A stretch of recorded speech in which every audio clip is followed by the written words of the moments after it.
Elaine, we have a quorum. Okay. All right. I think we can get started. Thank you, everyone. It's November 3rd, and this is our executive board meeting. Mayor McLean. Hi, everybody. I'll go ahead and call this meeting to order, and we need to have a roll call for attendance. Thank you. Mayor McLean. Here. Alexis Pickering. Here. Dale Reynolds. Jordan Morales. Here. Jerem Wagner. Debbie Kling. I'm here. Can you hear me? Yes. And there. Okay, thank you. Yes, we got you. Greg Rast. Joe Steer. Yes. Todd Lavoie. Yes. Tom Daly. Yes. Lance McGinnis Brown. Yes. Thank you. Yes, we do have a quorum. Great. Thank you, Elaine. Well, hello, everybody. We've got up. Are there any changes or additions to the agenda? We don't have any from the staff. All right. Well, then I'll go ahead and take a motion for the consent agenda. This is Commissioner Pickering. I move that we approve the consent agenda as presented. Need a second. Second. We have a motion and a second. Do we need a roll call vote for this one? Nope, we can just do ayes and nays. Great. All in Who favor? made the second? Aye. Aye. Aye. Aye. Aye. I made the second. This is Lance. Thank you, Lance. Great. Thank you. So we are going to move now into executive board action items. We've got one presentation on ADA eligibility evaluation services. Thank you. And Leslie is online with that presentation. Good morning. Can everyone see my screen? Okay, so I'm filling in for Jeanette. She is out today.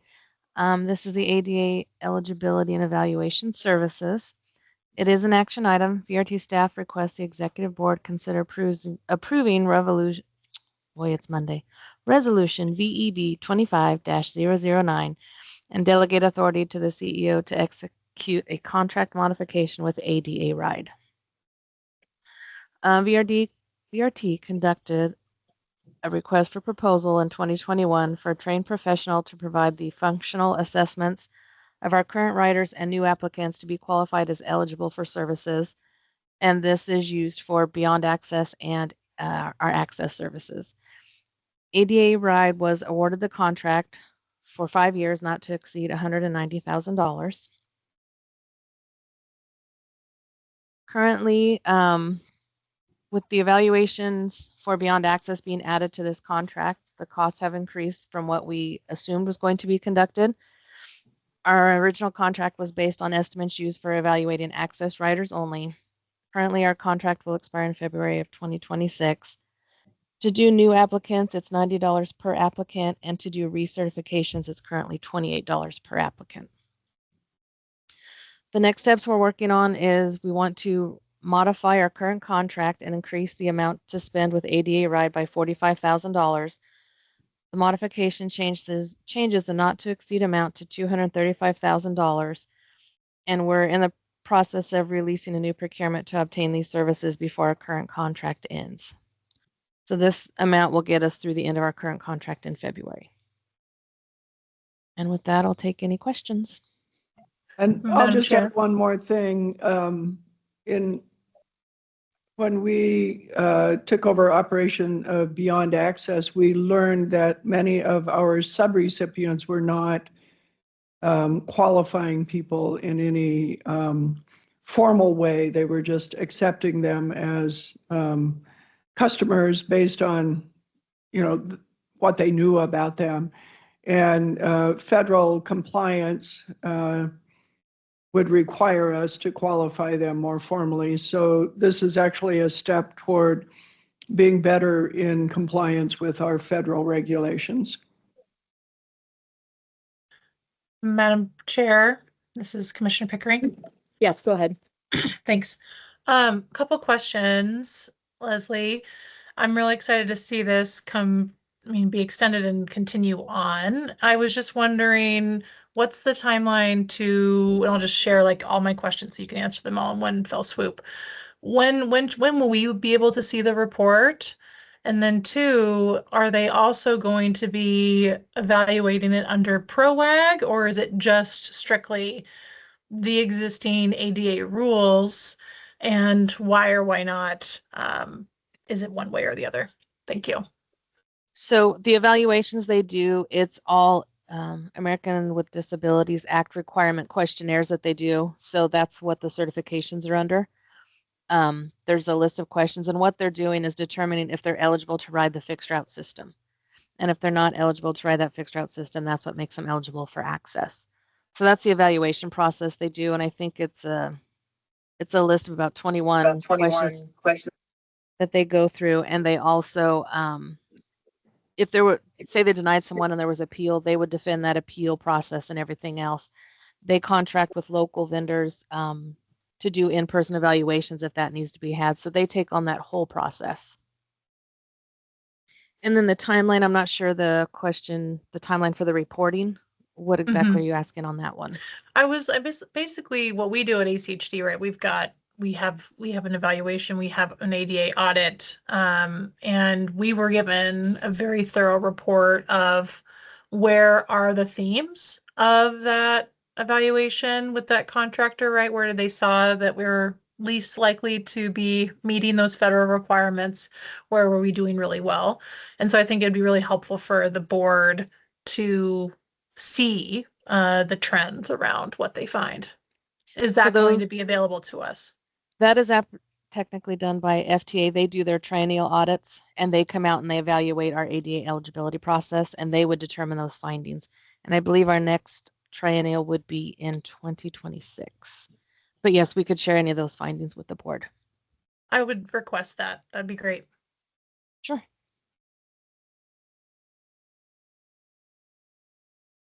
Anything else?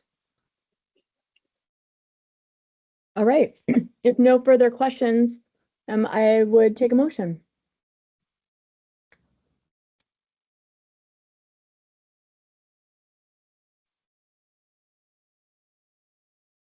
Madam Chair, this is Commissioner Pickering. I move that we approve resolution VEB 25-009 as presented. Mayor Steer, second. All right, we have a motion and a second. Thank you. All in favor? Aye. Aye. Opposed? Motion carries. Thank you. Okay, next we'll move into information item A. I think this is probably the only one that we will have a presentation in, the State Street Corridor. Joe, welcome. Thank you. Let me get this shared up here.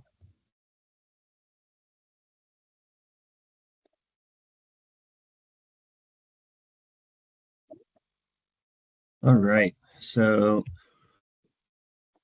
quick background. This is just going to be an overview of where we've come. In 2022, the board authorized staff to hire a consultant, do the preliminary design, set out the right-of-way for certain transit projects, as well as look at the corridor as a whole for where we would end up going. The projects have developed since then, and I'm just going to give you a brief overview of them. This is information, and it's just a summary of these projects, and we really just want to present these to you, and like I put on the note here, discussion during the presentation is encouraged. And I'll just give you a quick, I'm fighting off the flu, so it's a good day to be a remote meeting today. So The projects that we'll discuss today, Bogart intersection, Boise Valley Canal piping, the Saxon intersection, all three of those are related and they all touch each other. So that one is a big section of State Street that has been degrading over time here that we are been working with our partners on. And then the 23rd and the 27th Street intersections downtown, those are related back to we did the 18th Street last year, and we're pushing those forward to 30% design and looking for right of way. But we'll get to that here in a second. So we're going to start at Bogart. This one is a concept design, which is advancing to 30% right now. As you can see, there's quite a bit of right of way that is required on both ends of the project, and the transit station will be in the northwest corner, as well as a pad in the southeast corner. With Bogart, this one is very directly related to the canal project, as the ACHD has the Bogart Bridge is what they call it. It is a stiff-legged structure that comes under Bogart on the north side of the intersection. And that is scheduled for replacement, as well as when we pipe the canal, that then ACHD will no longer have a bridge project to do. So ACHD has been partnering with us in order to remove the bridge as part of the canal project, which helps us all out in the intersection design. But when that bridge is removed and relocated, that's why we're pushing the Bogart design at this point, is so that we know that where all of the water takeoffs and the continued flows, irrigation, utilities, etc., that are in here, they all flow together with the intersection that we're working on. At this point, ACHD has commented on this intersection, as well as ITD has those comments that they are, we're waiting for some answers before we proceed to 30% and look at starting to acquire right-of-way for this project. So moving on to the next little thing. This one is really needed. As you can see, the stiff-legged structure with the culvert, that is the bridge for ACHD. That's really at the bottom of this picture. And obviously there's a lot of utilities in the corridor. This one is programmed for construction in 28, 29. The canal project, which I'm going to discuss next, is programmed for 26. We were hoping to go to construction in October of next year, but it seems like there's just not enough time to get everything completed, so we may be delaying that one year. Here's the concept design for the canal. As you saw in that previous photo, the canal is right in the shoulder of State Street, and it is causing ITD a lot of maintenance issues through the corridor, all the way from where essentially about row all the way through where it crosses underneath the State Street and goes into Garden City. This project doesn't take care of everything, but it does take care of about 3,100 feet of burying of the canal. We've worked with the canal company over the last 2.5, 3 years. This project is primarily funded by CCDC, and we have some funding for VRT through the RAISE funds for construction. The design is being funded through STBG funds right now, and some project savings on other State Street corridor projects. So the design and the right-of-way will need to be acquired related to both the Bogart intersection as well as the canal placement, especially in that northwest and the northeast corners of this. City of Boise is working on the easements with the developers from the parcel next to the city fire station all the way through to Rowe. The remaining portions of it will stay within ITD right-of-way. Any questions on that one? So Joe, I'm just going to add a couple of comments if I could. I think it's really important for the board to understand. I think previously these would have been really difficult to put together, the kinds of partnerships that Joe has been able to put together. ACHD, ITD, CCDC, Valley Regional Transit, and on the sideline is Garden City. Pretty complex project. We really would have liked to have gotten it under construction in October of next year. We're still sort of aiming for that, but we'd rather do it right than hurry it along. But once this is done, it allows ITD to take that section of State Street, get a multi-use path on it, which I know is a goal of the city and ACHD as well as Valley Regional Transit, and offer the opportunity to get that lane so that transit can move a little bit faster. So really exciting project, really complex one, and just appreciate all of you at the table being partners in it and working so hard to make this, instead of 3 different projects, make it one project that we can get it all done at once. So sorry, Joe, maybe I stole your thunder, but No, I just wanted folks to know how important this was.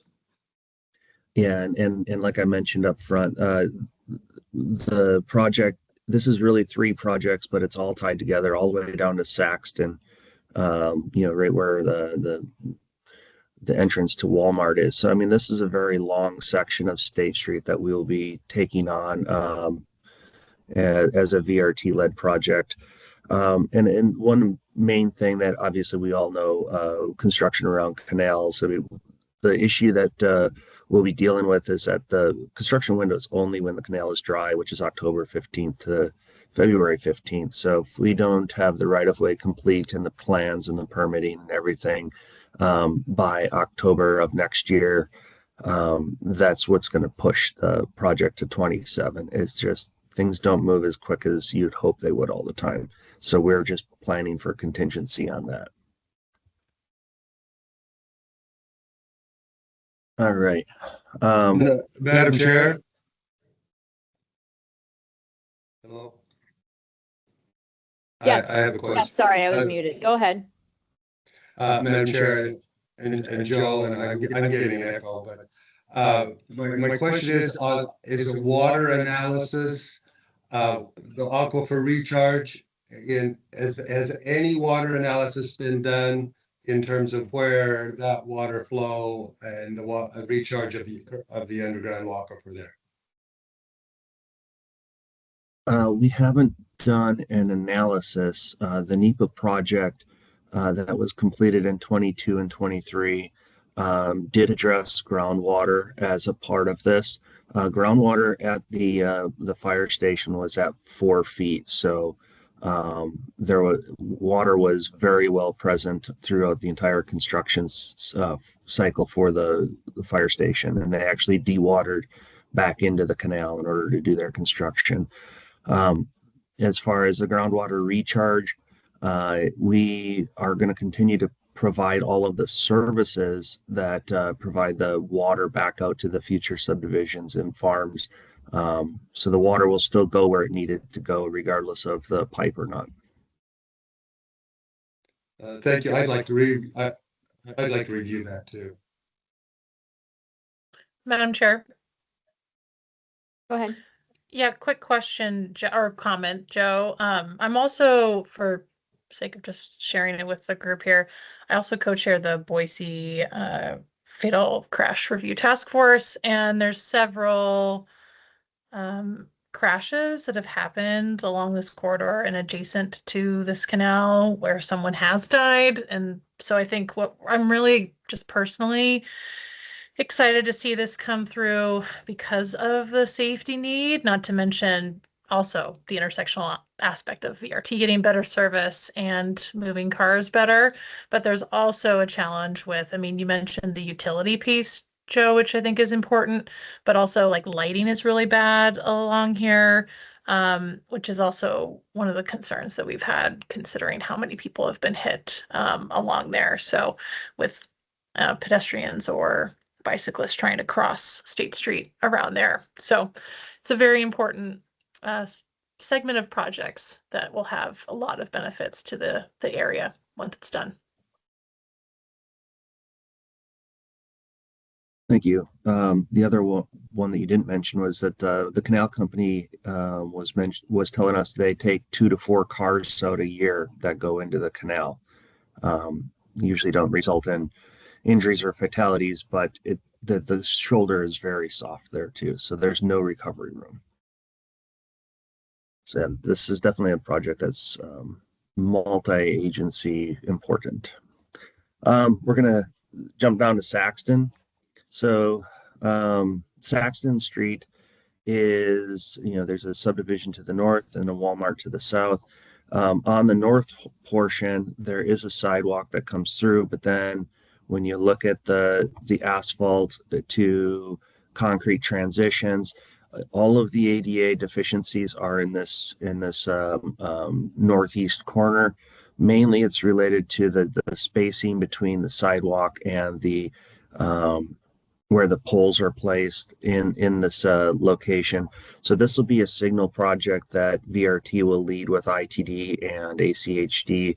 And this is also where the multi-use pathway will make connections through, but this will essentially be where the multi-use pathway terminates into going eastbound on the north side of the project area. This one is currently in a preliminary design, but we're on hold here for a little bit related to some project funding. Madam Chair, Yes. really quick comment to that. I think most folks don't quite know where ACHD's jurisdiction begins and ends on State Street, so I just want to clarify that for everyone. So ACHD has right-of-way and maintains State Street all the way up to Gary and Glenwood. That's where ITD going west takes over. So this segment of State Street that we've been talking about, that is the ITD component. Obviously, the connections to State Street are within ACHD's jurisdiction right-of-way, so that is why it's important that we're all working together on those projects that connect to State Street. But I just want to flag that for folks that depending on which part of State Street, there's a different key priority entity, right? That is the lead on that. And for these, it's ITD with us coming in to help and support. Thank you. Yeah, and Saxton, you can see that in this one on the transition between the concrete sidewalk to the asphalt sidewalk, that is the transition between ITD and ACHD's jurisdictions. It's a beautiful example. Thanks, Jeff. We're looking at 27th Street now. 27th Street intersection has a very odd bus stop that is set way back from State Street. It's kind of isolated and shaded. We're planning to bring that forward and make this more of a quicker response where we can pick up and drop off passengers without blocking lanes of traffic for much longer. This one will require a little bit of right-of-way, which ACHD, we're working with your right-of-way managers in order to accept. But this project is going to be put on hold until the ACHD project from Glenwood to 27th Street is at least well underway, so we have an understanding of where the future center line of State Street is going to be. And this also has issues with the signal timing, as the signals from out by Willow and all the way out to Pierce Park through to 18th Street will all be connected, and it affects the signal timing as it comes through, because some of these new signals, some of the old signals will be replaced with newer modern signals, and that analysis has not been done. So when we met with ACHD staff a month ago, we've put this one on a pause until we have more information in order to tie our project in with the project going to the westbound. This one also is part of the RAISE funds, which are a little bit delayed. And so both the delay for project action as well as the delay from funding is going to put this one was programmed for next year, will likely be 2027 construction. And then that's just to allow that to advance. Questions on 27th? Here's what the intersection looks like in future condition.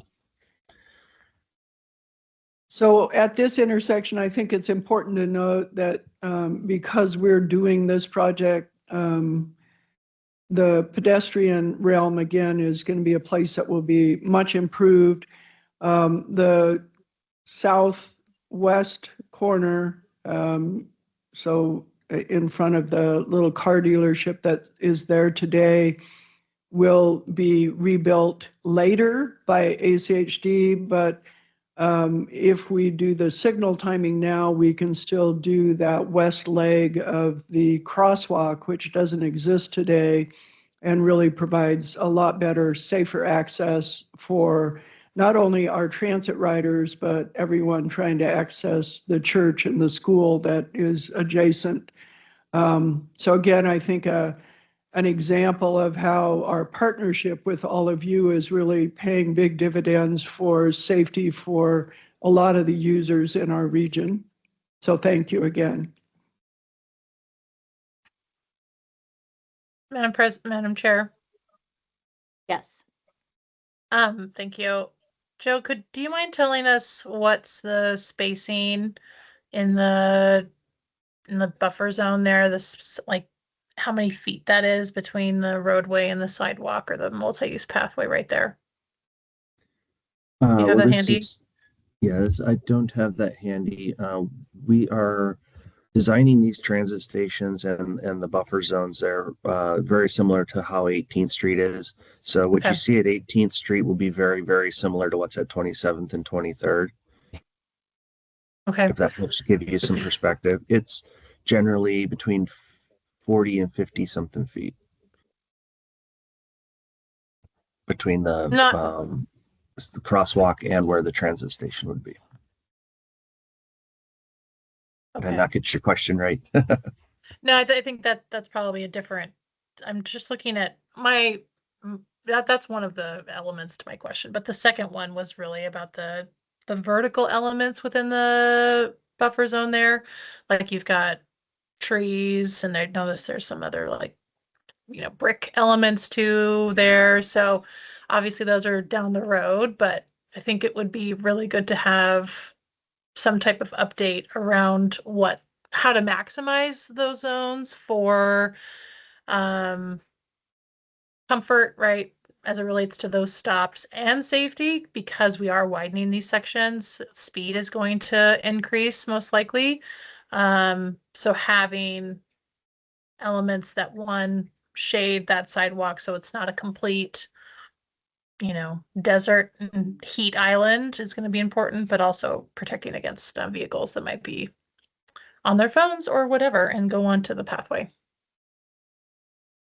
Yeah, we've worked with your staff in order to place some heavy duty bollards and such for protecting the ends of the transit areas.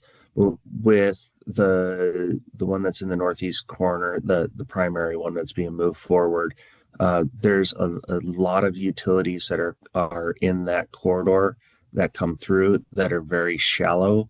A lot of communications, gas and water that kind of eliminates some of the shading or planting of trees.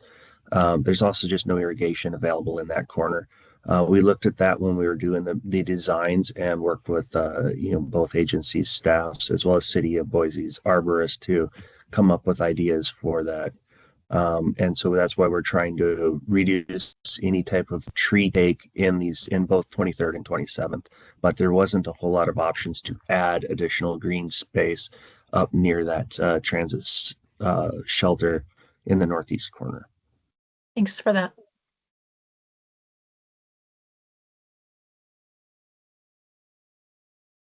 Right, 23rd. So this is also another project that is ready to progress to final design and right-of-way acquisition. There's just a very small portion of right-of-way that needs to be acquired here in order to make one of the corners flow better. This one does include a crosswalk on the west side as well, and that was what we mentioned with 27th, is that the signal timing would change based on the delays for allowing pedestrians to cross. But the design that we looked at here was really designed to bring the third lane a little bit tighter and allow the bus to stay in the existing lane without leaving it, so that the pickup, the operations analysis showed that it would be faster to do it that way. With this one, the design was really oriented towards right-of-way preservation and looking at neighborhood impacts. Again, we met many times with City of Boise and ACHD staff on how to look at the design for this one, but will also be put on pause until the signal timing has been completed, in order to ensure that the traffic flowing westbound with the new crosswalk will be able to be cooperative with the entire corridor. And that's just not possible at this point. That would cause either some conflicts with some of the signal timings. So this one is also a part of the RAISE project. So we are hoping at this point to have that funding so that we can move to construction with 23rd and 27 at the same time in the summer of 2027. And that'll give us some time for the ACHD project to develop. And this one shows the new bus station will be moved from the near side to the far side, and then the crosswalk will have another pedestrian connection through to what is called State Street Lane on the north side, as well as some of the bulb out protections going into 23rd Street with the bike lane intercepts, providing better directional movements of the pedestrians through the intersection. The other thing about this particular intersection, and back to some of your points, Commissioner Pickering, as you know, there's a big tree cover on the north side of State Street here that protects the houses across the frontage road from the noise and some of the air quality impacts of State Street. It's such a busy road, so close to front-on residential. Originally, we were going to have to take out much of that tree cover. With the design as it's now being shown, we do not have to do that. And so we'll be able to retain much of it. And in fact, we've worked with the city to improve it as we work on this. And then additionally, right now, the connection from the frontage road to State Street itself is very hard to read and hard to use. And so we'll be able to make it much more user-friendly and bike-friendly than it is today to get from the neighborhood itself out to State Street. So pretty excited about this, and worth probably waiting to do it at the same time we do 27th so that we can make sure that everything coordinates well.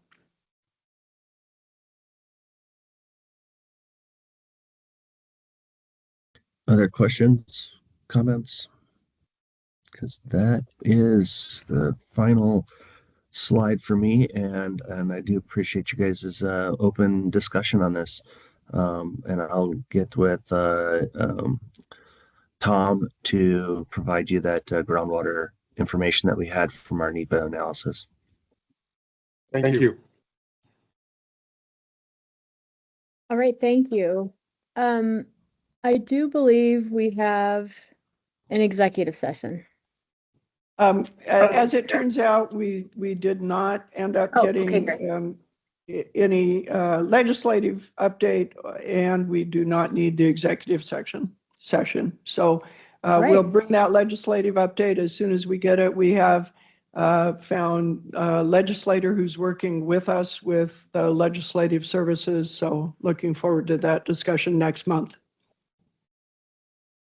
Excellent. Well, with that, that's the end of the agenda. That's it. Yeah.